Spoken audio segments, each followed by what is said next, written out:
Paris, August 1572. The air smells like torch smoke and river mud and something else, something metallic, something wrong. The streets are quiet in a way that cities are never quiet, not the quiet of peace, the quiet of held breath. Somewhere across the Seine, a bell is about to ring, and when it does, everything changes. This is the story of one night that broke a country and built a world.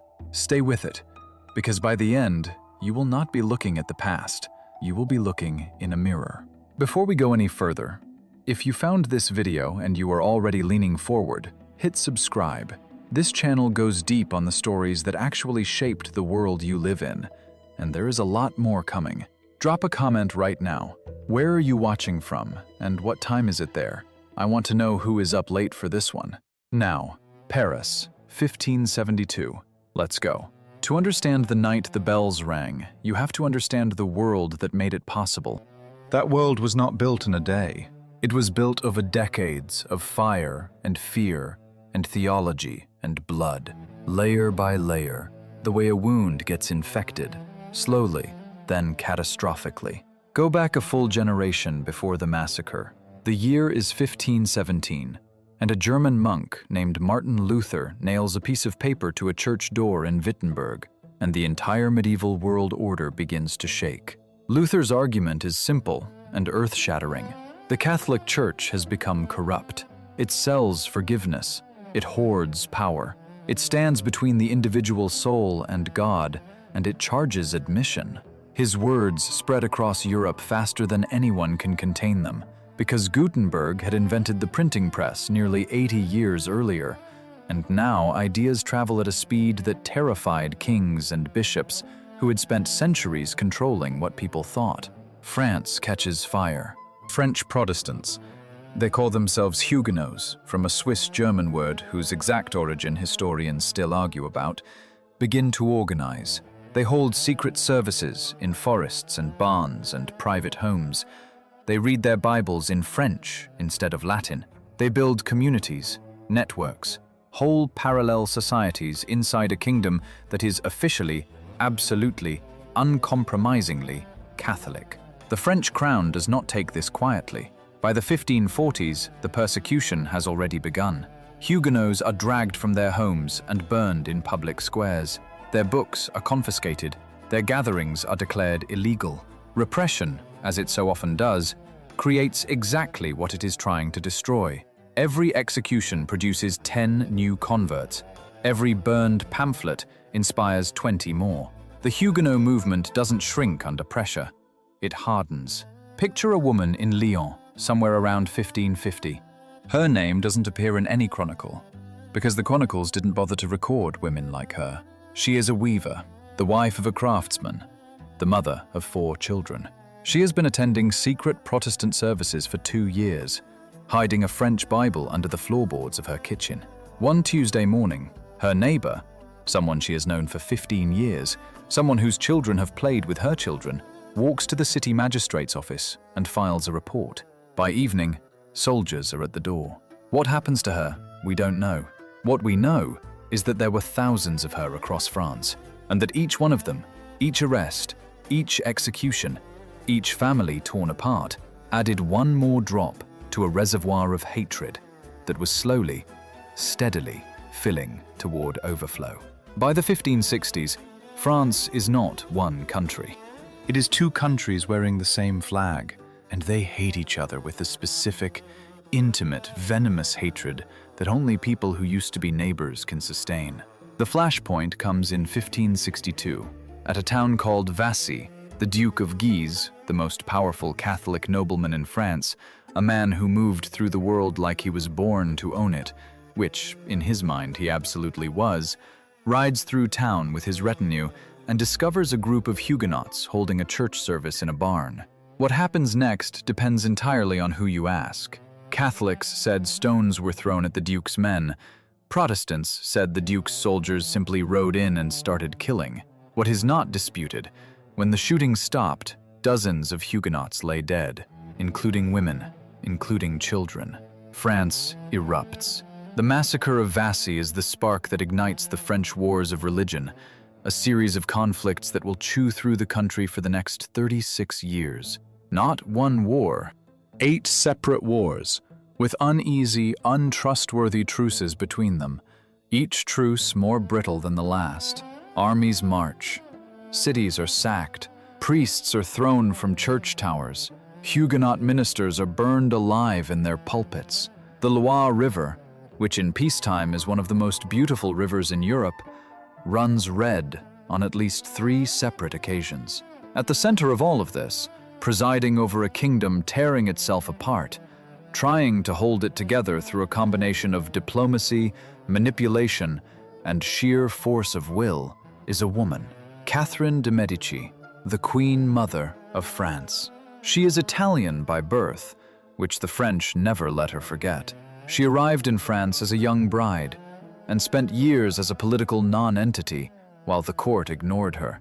Then her husband died, and her son became king, and suddenly, the most politically marginalized woman at the French court became the most powerful person in the kingdom. She is brilliant. She is ruthless. She is described by her enemies as a poisoner, a witch, a spider at the center of a web. Her defenders call her a pragmatist, a woman doing what was necessary to preserve the Valois dynasty in a world that had every reason to destroy it.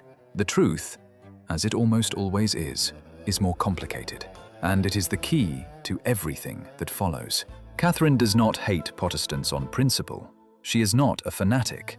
She is a politician, and her religion is stability. What she fears, what she genuinely, viscerally fears, is not heresy, but civil war without end. A France that keeps burning is a France that cannot pay its debts, cannot resist its enemies, cannot survive. So she negotiates. She pushes through edicts of toleration that give Huguenots limited rights to worship. She tries to engineer marriages between the two factions, to bind the two Frances together through bloodlines. The Catholics call her a traitor. The Protestants don't trust her. She is hated by everyone and understood by almost no one. But somewhere in 1571, her calculation shifts. When it does, the trap begins to close. The wound France is carrying by 1571 is not fresh. It is old and deep and infected, the kind that never fully heals between battles. It just scabs over until the next blow tears it open again. 3 wars have already burned through the country. The third one ended in 1570 with the Peace of Saint-Germain, a treaty that gave Huguenots more rights than they had ever had before: the right to hold public office, the right to garrison certain towns, the right to worship openly in specified places. The Catholics are furious. They see the treaty as a surrender. They see it as the crown rewarding the people who had been shooting at the crown for years. They are not wrong, exactly, except that what the crown was actually trying to do was buy time. Time to recover. Time to rebuild. Time to figure out what comes next. The man who made the Peace of Saint-Germain possible, who pushed for it, argued for it, and staked his reputation on it, is Admiral Gaspard de Coligny. He is the military and political leader of the Huguenots, one of the most respected commanders in France regardless of faction, a man of genuine personal integrity in an era that had very little of it. He is tall, composed, silver-haired, the kind of man whose presence in a room changes its temperature. People trust him. Even people who hate what he stands for cannot quite bring themselves to dismiss him as a fanatic because he is simply too reasonable, too clear-eyed, too obviously motivated by something other than personal gain. This is exactly what makes him dangerous to Catherine. By 1571, Coligny has the ear of the king. The young King Charles IX is 21 years old, impressionable, desperate for a strong male figure after growing up in the suffocating orbit of his mother's influence. Coligny is filling that role in a way that Catherine can feel slipping her grip every time she watches them talk. Worse, Coligny has a plan, a grand strategic plan that, if it works, will redirect France's energy outward instead of letting it consume itself. His idea? France should intervene in the Spanish Netherlands, where Dutch Protestants are fighting for their lives against the Spanish crown. It is a calculated gamble. Pick a fight with Spain, Unite France behind a foreign war. Let the two religious factions bleed together against a common enemy instead of bleeding against each other. It is actually not a bad idea. It might have worked. Catherine is convinced it will be a catastrophe. Spain is the greatest military power in the world at this moment. Its armies have not lost a major European engagement in decades. Going to war with Spain means inviting devastation. It means risking the dynasty. It means gambling everything on a chess move she does not control. She tells Charles this. Charles listens politely, and then goes back to talking to Coligny. This is the moment, the specific, quiet, almost invisible moment, when Catherine decides that Coligny has to go.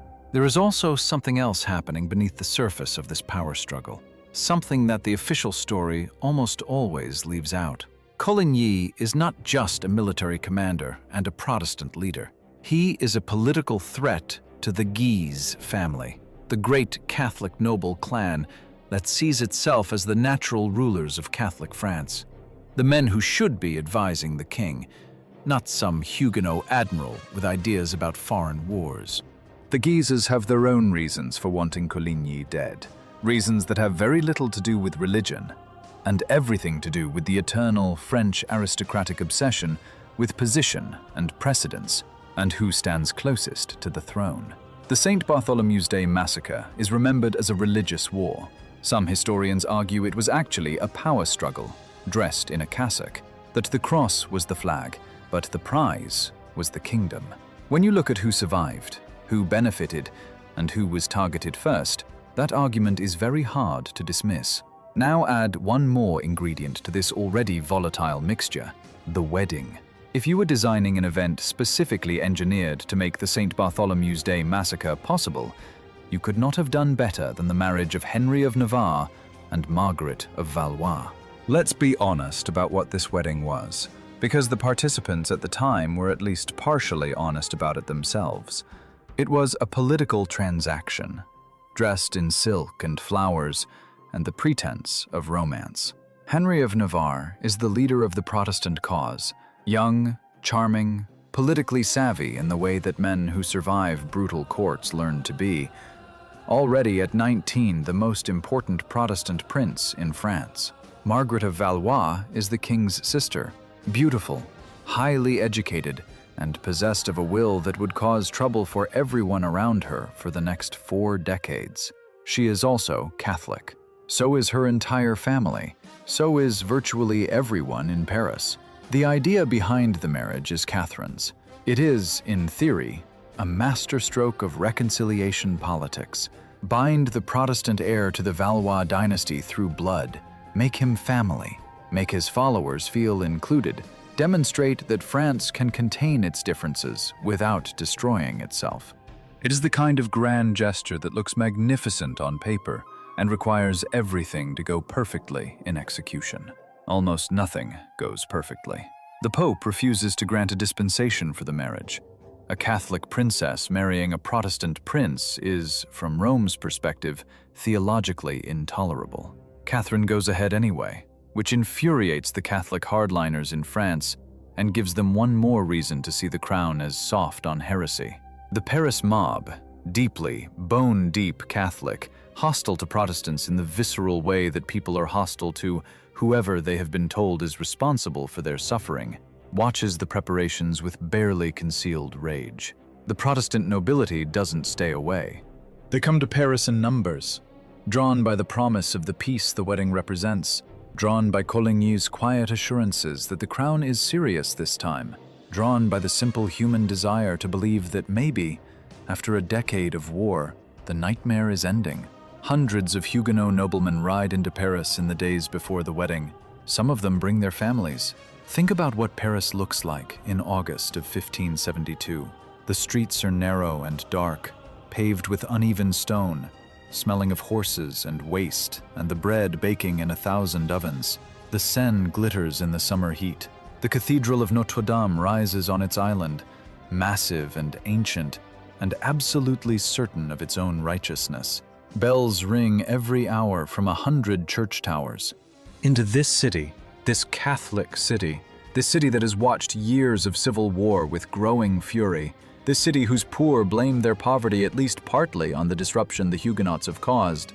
Into this city rides the cream of Protestant France, confident, celebrating, unarmed in the way that wedding guests are unarmed.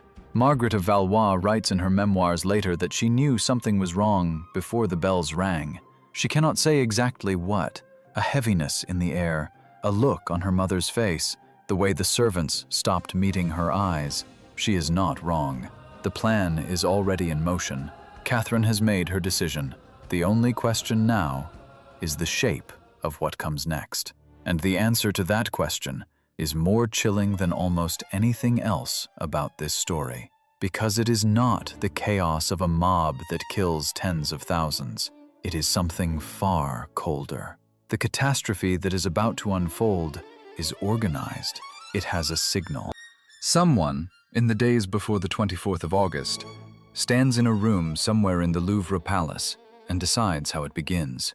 Before the bells can ring, something goes wrong. Something that nearly derails the entire plan, or, depending on which historians you believe, something that is the plan all along. 2 days before the massacre, on the 22nd of August, as Admiral Coligny walks through the streets of Paris after a meeting with the king, a shot rings out from a window on the Rue des Fossés Saint-Germain-l'Auxerrois. The shot misses Coligny's chest. It takes off 2 fingers of his right hand and wounds his left arm. He staggers but does not fall. People around him scatter, scream, look up at the window. The shooter is gone. The weapon is gone. The house from which the shot was fired belongs, records later show, to someone with close ties to the Guise family. Paris holds its breath. The Huguenot nobles are furious. They crowd around Coligny's bed and demand justice. They talk about revenge, about what happens if the crown cannot protect its own guests, about what Protestant France will do if the king does not act. The king himself, young Charles, genuinely upset, possibly genuinely fond of the admiral, visits Coligny's bedside and swears that the perpetrators will be found. In the Louvre, behind closed doors, Catherine is calculating furiously. The assassination attempt has changed the equation. The Huguenots are angry. They are armed. They are gathered in the city in numbers. If they decide to act, if they move against the Guises or against the crown itself, the fragile peace, already paper thin, shatters completely. Or so Catherine tells the king. Whether she genuinely believed this, or whether the assassination attempt was always meant to be the catalyst, the provocation that would justify what came next, is a question historians have argued about for 450 years. The evidence is maddeningly ambiguous. What is not ambiguous is what happens in the royal council chamber on the night of the 22nd and the early hours of the 23rd of August, when the most consequential decision in 16th century French history is made. A decision that will be carried out, not by an army, not by a declaration of war, not by any of the official machinery of state power, but by the sound of a single bell, ringing out across the sleeping city of Paris in the dead hours before dawn. The Louvre at midnight is a different building than it is in daylight. During the day, it is a palace, gold and tapestries and the performance of power, courtiers in their finest clothes moving through corridors that are designed to make you feel small and grateful and overwhelmed. At midnight, it is something else. The torches burn low. The shadows eat the walls. The Seine outside is a black ribbon, soundless, indifferent. Somewhere in the palace's interior, a group of people are making a decision that cannot be unmade. We do not have a transcript of what was said in that room. History almost never gives us those. What we have are fragmentary accounts, memoirs written years later by people who were there and had every reason to shape what they remembered, and the depositions of survivors who pieced together the logic of what happened from the outside. The broad shape of the conversation is not in serious dispute. It happened. The people in the room are known. What they decided is written in the blood of the next 3 days. Catherine de Medici is there. Her son Henry, the Duke of Anjou, is there. The king's younger brother, a young man of ferocious ambition and genuine military ability, who will become king himself within 2 years, and who already thinks like a king, which means he thinks in survival. The Duke of Guise is almost certainly involved at some level, though exactly how deeply his family is embedded in the planning is one of the genuine historical arguments that still has not been fully resolved. King Charles IX is there, young, frightened, pulled between the mother who has controlled his entire life and the advisor he has come to love like a father, and who is lying across the city right now with 2 fingers missing because someone in this circle tried to kill him. Picture Charles in that room, 22 years old. He has been king since he was 10, which means he has been a puppet since he was 10, which means he has spent 12 years watching other people make decisions and wearing the crown that legitimizes those decisions. He is not stupid. He knows what his mother is proposing. He knows what it means. By every account we have, he breaks. Not gradually, not thoughtfully, but suddenly, the way a green branch breaks when you bend it too far. He slams his hand on something, a table or a chair, and he says, "Then kill them all so that none are left to reproach me," or something close to that. The exact words differ depending on the source, and every source has an agenda. The emotional truth of the moment, a young man drowning in his own powerlessness, choosing catastrophe over the unbearable tension of half measures. That part is consistent across everything we have. The decision is made somewhere between midnight and 2 in the morning on the 24th of August, the feast day of Saint Bartholomew, a date that will carry weight in European memory for the next 3 centuries. There is a detail from those final hours that sits in the historical record like a splinter you cannot ignore. One of the men tasked with organizing the militia, the provost of merchants, a man named Jean Le Charron, is called to the Louvre in the middle of the night and given his orders. He goes back to the city government and passes the orders along. By 3 in the morning, the Catholic militia of Paris is awake and moving in the darkness of a city that still, on the surface, appears to be sleeping. Paris is not sleeping. In the houses and inns and lodgings where the Huguenot nobles are staying, something is wrong, and people can feel it.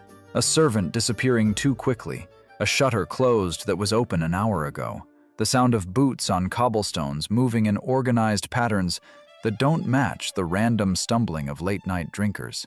Some of the Huguenot guests are awake, uneasy, unable to say why. Some of them send for their horses, some of them pray. Coligny, in his bed, his wounded hand wrapped in linen, is awake too. His secretary later records that the admiral lay quietly and said, "I have been ready to die for a long time, whatever God wills." He was not a man given to self-pity or theatrical gestures. He had fought too many wars and buried too many friends for that. He was simply ready, which suggests that somewhere in the logic of everything happening around him, he already understood. The night holds its breath. The bell of Saint-Germain-l'Auxerrois begins to ring. It does not ease in gently. A tocsin is not a melodic thing. It is an alarm. A brass throat screaming. A sound that the people of 16th century Paris know in their bones because they grew up with it, because it is what rings when the city is under attack, when there is fire, when something has gone catastrophically wrong, and every person needs to wake up and move. It is the sound of emergency hammered into metal and sent out over rooftops at roughly 2:30 in the morning on the 24th of August, 1572. Before that bell, Paris is a sleeping city with a tension it cannot name. After that bell, Paris is something else entirely. The sound arrives in waves across the city. First it is one bell, then the bells of neighboring churches pick it up, the way they are designed to, the way an alarm system propagates itself. And within minutes, the air above Paris is dense with ringing, a layer of sound that pushes down on the streets like physical weight. Windows fly open. Candles appear behind shutters. The city wakes up, confused, frightened, reaching for the nearest explanation. For the Catholic residents of Paris, the explanation arrives quickly, because many of them have been told in the days leading up to this morning that the Huguenots were planning to seize the city. This story, almost certainly false, almost certainly manufactured, has been circulating through parishes and neighborhoods and taverns passed from person to person with the specific emotional charge of a rumor that confirms what you already feared. The Protestants were going to strike first. The king needed to act. God required it. The white crosses appear on doors, on sleeves, on hat bands. The signal that you are Catholic, that you are safe, that you are on the right side of what is about to happen. At the house where Coligny is staying, the Duke of Guise himself arrives with a company of soldiers. The guards at the door are either overwhelmed or have already been turned. Accounts differ. The soldiers push inside, find the stairs, find the room. Coligny is on his feet when they get there. He is wearing his nightshirt. His wounded hand is useless. He has known this was coming for at least a few minutes, maybe longer. He is, by every account, completely composed. One of the soldiers runs him through with a sword, then another. Then, in what becomes one of the most repeated images of the entire massacre, Guise calls up from the courtyard, demanding to know if it is done. A body is thrown from the window. Guise steps forward, looks at the face in the torchlight, and reportedly says, "Yes, this is him." Whether the detail of what he did next, the contemptuous gesture over a defeated enemy, is precisely true or has grown in the retelling is impossible to say now. What matters is that it was recorded, repeated, and believed, which tells you something about the emotional temperature of that courtyard in the last hour before dawn. This is still the controlled part, the professional part. The murder of Coligny and the other men on the list. This is what the plan was. This is what Catherine and the council designed and authorized. A targeted political assassination wrapped in the cover of chaos. What happens next is not what anyone designed. Or, if it was designed by forces older and darker than any royal council, designed by years of hatred and fear and sermons and rumors and suffering and the specific madness that takes hold of a crowd when it feels that God and the king and the moment have all given it permission at the same time. The streets of Paris empty and fill simultaneously. People pour out of their houses into the darkness, and they bring with them everything they have been carrying for years. Stand for a moment at the threshold of one of those doors, not a soldier's door, not a nobleman's door, an ordinary door, on an ordinary street in the Latin Quarter, or near the markets of Les Halles, or along one of the cramped lanes near the river. The person about to step through it is a butcher, a baker, a tanner, a printer's assistant, someone who has a name and a family and a pew in a church and a set of beliefs about the world and a list of grievances and a neighbor he has suspected for years of Protestant sympathies. And now the bells are ringing and people are moving outside and there is a white cross available. And the night is offering something it has never offered before: permission. This is the threshold. This is the moment that historians struggle with most, because it is the moment that is hardest to explain without either reducing people to monsters or excusing them as victims of circumstances, and neither one of those answers is adequate. What is true is this: the people who step through those doors and pick up weapons are not soldiers. They are not organized. They do not have specific targets written on paper. What they have is momentum and sanction, the terrifying combination of a society in motion and an authority structure that has just signaled, through the ringing of bells and the movement of royal troops, that the normal rules are suspended. When the state kills and the church blesses the killing and the crowd moves together, the boundary between what is permitted and what is monstrous dissolves so fast that people on the other side of it later claim they cannot remember crossing it. The violence spreads through Paris in overlapping rings. The first ring is the targeted assassinations, the Huguenot leaders in their lodgings, taken out by soldiers who know the addresses.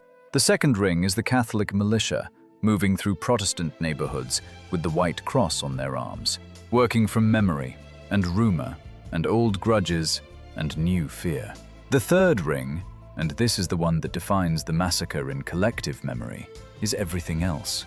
Neighbors, tradespeople, men who owe money to Protestant creditors, men who want their Protestant neighbors' property, men who are afraid of what happens to Catholics who didn't participate, men who have been told so many times that the Huguenots are an enemy within, that they have come to feel it as physically as hunger. The Seine, that beautiful, indifferent river, begins to receive bodies before dawn. There is a moment that keeps appearing in survivor accounts, in different forms, in different neighborhoods. A Huguenot family barricades their door. They can hear the noise outside, the shouting, the sound of things breaking, the particular frequency of a crowd that has passed through fear into something that doesn't have a clean name. They pray, they wait. The door comes in, or the window, or someone who knew them calls their name from outside and tells them it's safe to open up, and it isn't. One survivor, a man named Maurevel, whose account was preserved in Protestant historical records compiled in the years after the massacre, describes running through the streets near the river in the early morning and seeing things he cannot fully describe, not because he lacks words, but because the words he writes are not adequate to the thing. He sees a child. He sees someone he recognizes. He keeps moving because stopping means dying, and he moves through a city that has become, in the space of a few hours, a place he does not recognize at all, even though he has lived there his entire life. The king in the Louvre can hear it. That detail is not in serious dispute across any of the sources. The Louvre is not far enough from the streets. Charles IX, who authorized this, who said, "Kill them all," in a moment of terrified submission to his mother's logic, sits somewhere in the palace and listens to what his words have made. By dawn, the fire is completely out of anyone's hands. Catherine wanted a surgical strike, a controlled purge of Protestant leadership that would decapitate the movement and leave the body intact. What she got instead is a city that has decided, on its own authority, using the signal she provided, that the purge should be total. The militia is not stopping. The crowd is not dispersing. Paris has taken the permission that the crown extended and expanded it beyond anything the crown intended, or at least beyond anything the crown can now openly admit it intended. In the hours after first light, the king appears at a window of the Louvre. He fires a musket into the street. There is a story, repeated in multiple sources, disputed by others, that he fires at fleeing Huguenots himself.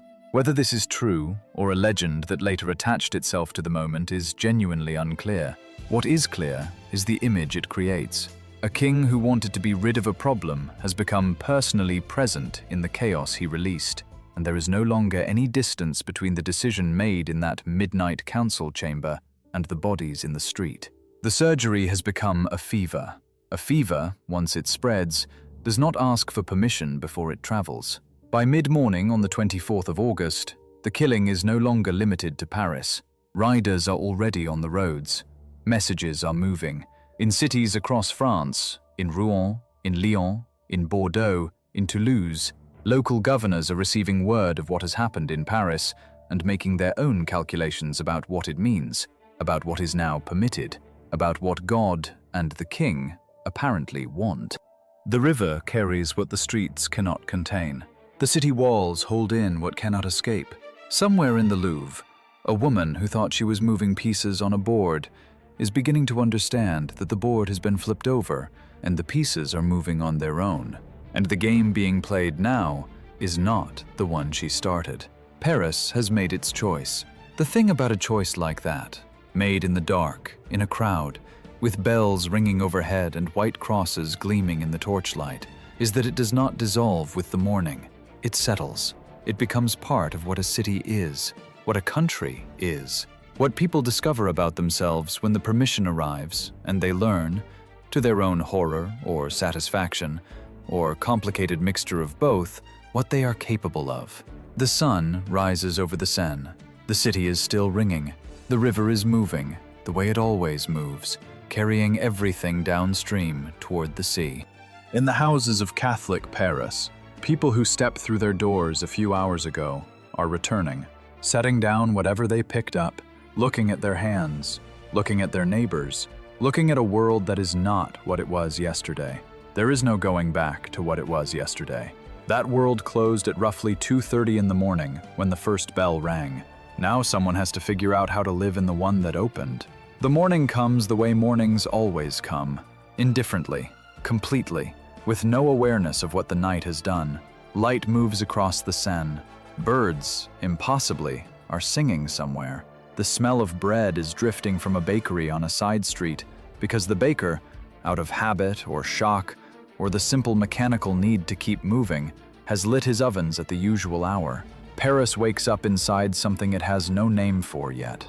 The people who stayed indoors, the ones who barred their shutters and held their children close and prayed through the ringing and the shouting and the sounds that were not footsteps and not fighting, but something between the two. These people open their doors in the early light and step out into a city that looks like theirs and isn't. The cobblestones are wrong. The light is wrong. Something about the angle of ordinary things has shifted by a degree that cannot be measured but cannot be ignored.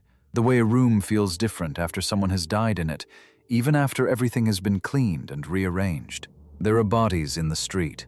Not everywhere, not on every corner, but enough that you cannot walk more than a few blocks in certain neighborhoods without encountering the specific stillness of a person who has been alive and is not anymore. Some of them are people who had names that everyone on the street knew: the Protestant goldsmith, the Huguenot schoolmaster, the family from Normandy who had been in Paris for 6 years and always paid their debts on time, and whose youngest daughter used to chase pigeons in the square on Sunday afternoons.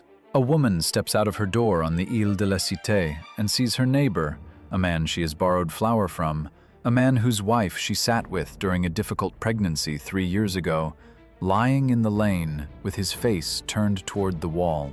She stands there for a long time. She does not scream. She does not call for anyone. She goes back inside and closes the door and sits down on the floor and does not move for several hours.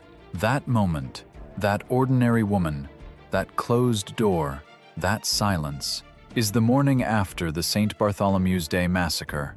Not the statistics, not the political analysis, not the theological justifications that are already being drafted in rectories and royal chambers across the city. A woman sitting on a floor. The specific weight of a world that has revealed something about itself that cannot be unlearned. The killing is not finished. That is the other thing the morning brings. The understanding that what happened in the night was not a convulsion that burned itself out, but the beginning of something with its own momentum. Bands of men are still moving through neighborhoods in the early light. The Seine is still carrying things that people do not look at directly when they pass the bridges. The city gates are still closed, by royal order, to prevent escape, which means that for the Huguenots still alive in Paris, every hour of daylight is another hour in a trap that was designed specifically for them. Some of them are hiding in extraordinarily unlikely places. In wine cellars under Catholic neighbors' houses, Catholic neighbors who made a calculation in the night to hide someone and are now living with the consequences of that calculation. The knowledge that if the wrong person finds out, they become a target too. In the sewers under the city, which in 1572 are not engineered tunnels, but irregular channels cut through rock and soil, dark and cold and reeking, where a person can crouch in absolute filth and stay alive. In haylofts, in church crypts, in the back rooms of shops whose owners have, for reasons of friendship or conscience, or simple human decency, decided that they are not going to be part of this. These people, the ones who hid their neighbors, almost never make it into the formal histories. They are not famous. They did not lead movements or write memoirs that survived. They were there. Ordinary Parisians who looked at the night that was being offered to them and said no, and lived with that choice in silence for the rest of their lives. This is not a story about monsters and saints. It is a story about what ordinary people do when the world gives them permission to be the worst version of themselves. And the fact that some of them refused the permission is as much a part of the story as the ones who took it. By midday on the 24th, the Royal Council is beginning to understand the shape of what has escaped from it. The original plan, targeted, controlled, a political decapitation that could be explained as a preemptive strike against a Huguenot conspiracy, is no longer the plan. It has been swallowed by something larger than itself. The Catholic population of Paris has not stopped at the organized targets. It has moved through the city with the logic of a fire, which is to say, with no logic at all. consuming what is available and then looking for more. Charles IX issues an order on the morning of the 24th, telling the killing to stop. It is ignored. He issues another one, also ignored. The King of France is discovering, in real time, that there is a difference between the power to start something and the power to stop it, that these are not symmetrical abilities, that the second one cannot simply be the reverse of the first. The Guise family, who have their own dead to mourn, a patriarch killed by Coligny years earlier, a grudge that stretched across a generation, is riding through the streets in a way that looks less like law enforcement and more like triumph. The distinction between justice and revenge has collapsed completely. And in the collapse, new things are possible that were not possible yesterday. This is where what seemed like a local catastrophe begins to reveal its true dimensions. The riders leave Paris on the 24th and the 25th, carrying news of what has happened. The news travels faster than anyone in the Royal Council anticipated, and it carries with it an implicit message that nobody quite intended to send, but that arrives with absolute clarity in city after city across France. The message is this: it has begun. The king has moved. The moment is now. What are you going to do? Rouen receives the news within days. The city has a substantial Huguenot population, merchants, craftspeople, a community that has survived the wars and the persecutions and rebuilt itself each time and believed, or tried to believe, that the peace of Saint-Germain meant something. The local governor receives instructions from Paris that are ambiguous enough to be interpreted in several ways, and he chooses, actively, deliberately, with full knowledge of what his choice means, the most violent interpretation. He opens the prison where Huguenots have been detained for their own protection, and then steps back and lets the city decide what to do with them. Lyon, Bourges, Orléans, Bordeaux, Toulouse. The massacre propagates itself across the map of France over the next several weeks, each city reading the signal from Paris and making its own version of the same decision, calibrated to local grudges and local power structures and local degrees of hatred. In some cities, governors actively resist the spread and protect their Protestant populations, sometimes at genuine personal risk. In others, the governors lead the violence themselves. The variation is enormous. The pattern is unmistakable. Something is happening here that goes beyond the original plan.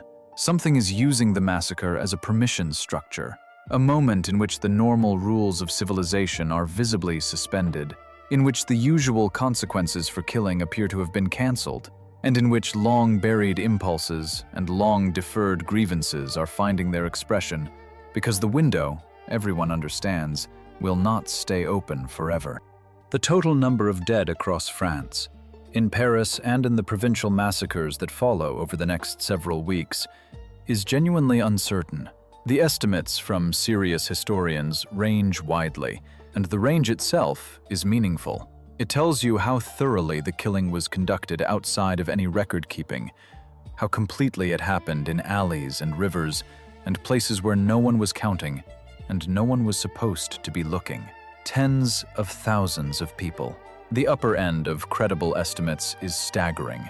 The lower end is still catastrophic. Every number, when you try to hold it, turns back into individual people who woke up on the 23rd of August expecting to see the 24th. Nobody is punished. Not Catherine, not Charles, not the Duke of Guise, not the provost of merchants who organized the militia, not the commanders who led their men through Protestant neighborhoods, not a single member of the Royal Council who sat in the Louvre at midnight and made the decision that the Admiral had to die and that the manner of his dying would be the signal for everything that followed. This is not an oversight. It is not a failure of the justice system to function correctly. It is the justice system functioning exactly as it is designed to function, when the people who committed the crime are the same people who operate the system. The massacre is not treated as a crime in France. It is treated, officially, as a justified preemptive strike against a Protestant conspiracy. Charles IX claims, in a statement issued in the days following the 24th, that there was a Huguenot plot to seize the king and the government, and that the crown acted in self-defense. No evidence for this plot is ever produced. None is needed. The Pope, Gregory XIII, celebrates when the news reaches Rome. He orders a Te Deum, a formal Catholic hymn of thanksgiving to be sung in the churches. He reportedly commissions commemorative artwork depicting the events in Paris, a response that Protestant Europe documents with horror in the pamphlets and chronicles of the following months. The Vatican celebrates the massacre of Protestant civilians not as a tragic necessity, but as a victory, as evidence of God's will operating through the French crown. Philip II of Spain, the most powerful monarch in the world, reportedly receives the news with open satisfaction, which his court observes with some surprise, given that he was not a man who wore his emotions openly. What it means to him is straightforward. The Protestant threat in France, which had been growing toward the point of real political danger, has been cut off at the source. His great strategic rival, Coligny, is dead. The Huguenot movement is shattered. France, for the foreseeable future, is not going to war with Spain over the Netherlands. The plan worked. Not in the way it was intended, not cleanly, not without releasing a wildfire that burned things its designers valued, but in the deepest strategic sense. In terms of raw outcomes, the massacre achieved what it was meant to achieve. That is perhaps the most disturbing thing about it. The horror was not a failure. The horror was the mechanism. The horror was the point. Across Europe, Protestant states react with genuine shock and outrage that eventually, pragmatically, settles back into the business of trade and diplomacy with France. Because outrage has a shelf life, and commerce does not. Elizabeth I of England receives the French ambassador in black as a gesture of mourning, and then, within months, is negotiating a possible marriage alliance with the French royal family. The moral response and the political response are two separate things running on two separate tracks, and everyone knows it, and nobody says so out loud. The Huguenots who survive do not disappear. They regroup, as they have always regrouped, in a movement that has been nearly destroyed multiple times and has never quite allowed itself to be finished off. 5 more wars follow the massacre before the century is out. The wound does not close, it simply changes shape. And the shape it changes into is the long, exhausted, devastating recognition that there is no military solution to the problem of two peoples who share a country and cannot share it peacefully, and that the attempts to find a military solution have made everything worse. Henry of Navarre, the Protestant groom from the wedding that was the trap, survives the massacre. He survives it because he is too valuable to kill, too connected to the throne by marriage to dispose of cleanly, and because he converts to Catholicism in the weeks after the 24th, buying his life with his faith, or the public performance of his faith. He will convert back to Protestantism when he escapes from the court in 1576. He will eventually become King Henry IV of France. In 1598, 26 years after the bells rang over Paris, he will issue the Edict of Nantes, a formal declaration of religious tolerance that gives French Protestants the right to worship without being killed for it. The Edict of Nantes is often called the end of the French wars of religion. It is not the end of the story. The edict will be revoked by Louis XIV in 1685, more than a century after the massacre, sending hundreds of thousands of Huguenots into exile and reopening wounds that the edict had only ever partially closed. The story of what was set in motion on the 24th of August, 1572, does not end in 1598. It keeps moving. Sit with this for a moment. The official histories of the massacre, the scholarly accounts, the museum exhibits, the commemorations, tend to acknowledge this next part without fully confronting it. The massacre worked, not morally, not humanly, not in any sense that a decent person would endorse, strategically, politically, in terms of the naked question of whether the goals of the people who planned it were achieved. Yes, the Protestant leadership of France was destroyed in a single night. The military capacity of the Huguenot movement was shattered. The political influence that Coligny had been building, the foreign policy agenda he had been pushing, The way he had been pulling the young king away from his mother's orbit, all of it ended between midnight and dawn on the 24th of August. The conspiracy succeeded. Nobody was punished. The perpetrators lived out their lives in positions of power and died in their beds. This is the thing that has no clean resolution. This is the vertigo that the massacre produces when you look at it directly, instead of through the comfortable lens of historical distance. The lesson it teaches, the lesson it has always taught to anyone paying attention, is not that atrocity is self-defeating. It is not that justice catches up eventually. It is not that the arc of the moral universe bends toward anything in particular. The lesson the St. Bartholomew's Day Massacre teaches is that if you are powerful enough, if you move quickly enough, if you wrap your violence in the language of necessity and divine sanction and self-defense, and if you control enough of the machinery that would otherwise hold you accountable, you can do it. The world will absorb it and trade with you and eventually write about it in history books and move on. That lesson has been learned. It has been applied. It is being applied right now, in the present tense, in places you can find on a current map. The mechanisms are not medieval. They are not primitive. They are not something that required the 16th century's lack of communication, or its theological fever, or its particular darkness. The mechanisms are structural.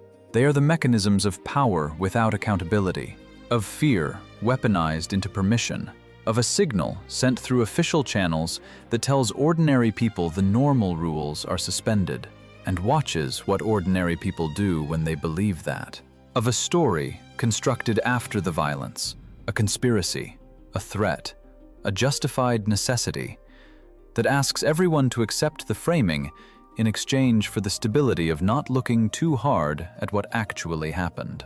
You have seen these mechanisms.